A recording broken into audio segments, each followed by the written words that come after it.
There you go. What has been and will be the effect of technology on art? The example of the camera, of course, is paramount, and many people use it as a proof, undeniable proof that technology is a good thing for art in the end. Because just look at the example of the camera. I mean, people cried against it. You had Baudelaire, a very famous French poet, who famously claimed that from then on, the field of painting was dead because of the camera. And look at us now. I mean, the field of painting not only did not die, but it was renewed by the camera. This is the common narrative today, and it's very infuriating to me because this is a BS narrative. It is accepted because, in general, in society today, it's not good to seem like someone who wants to go back to the past. But I'm going to show you that not only was the camera absolute trash for the world of painting, and I apologize for saying art when I meant painting, but in the case of AI, it'll be the whole field of art that is affected in the same way that the camera affected the field of painting.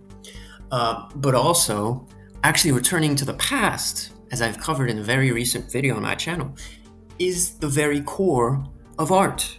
All successful renewals of art have looked to go back to the past, and those who have sought to tear down the past have only destroyed art. So you look at art before the inception of the camera. Was it in any need for a change? Was it stale in any way?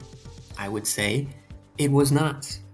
Art, actually, from around the 1900s, between 1840 to 1920, is my favorite period of art. It was beginning to transcend the limits of mere photographic painting and really go into new ways of rendering, new apertures and angles on this visual world of ours through the ambition of these painters who had not yet had their hopes stepped on, like a boot stamping on their face over and over and over in the most cruel of ways.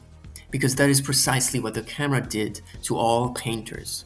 After the camera, having been shown that all their discipline was for nothing, that their ultimate aim to become interpreters of this reality, to understand the mind of the creator or the mind of this mysterious world that we live in and reproduce it on paper, that this 500-year-old, a 1,000-year-old tradition was actually all for nothing because now with the camera, with no skill whatsoever, no training whatsoever, one could replicate this reality.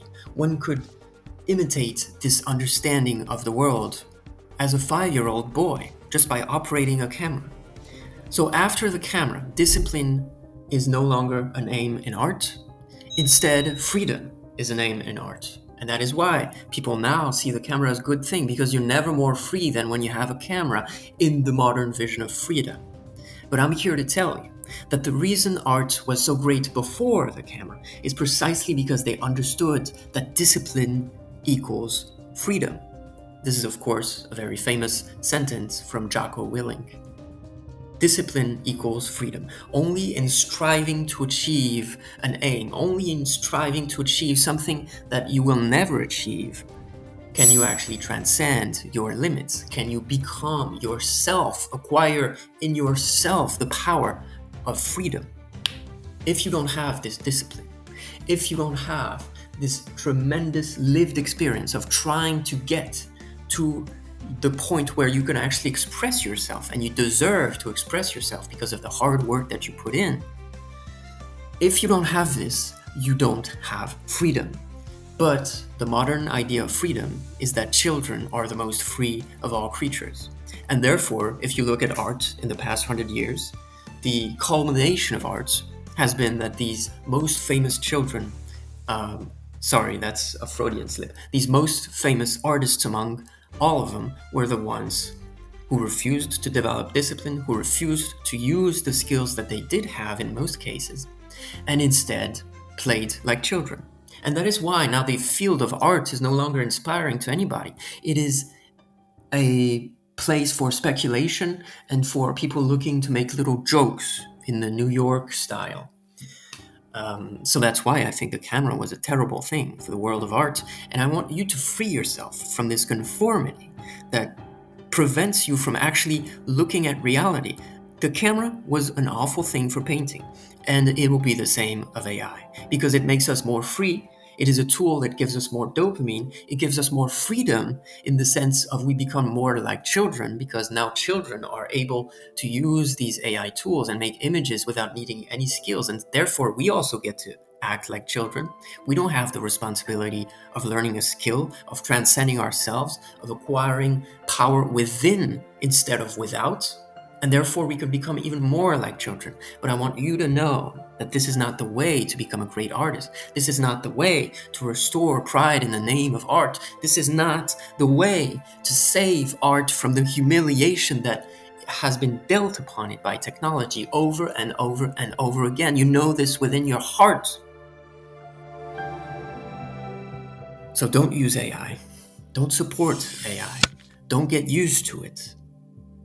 And remember, this is coming to you from an AI researcher who is dying to leave his job. Actually, I'm going to become more of a cognitive scientist soon. But I really want to make my way into art. And, we're on this journey together, you and I.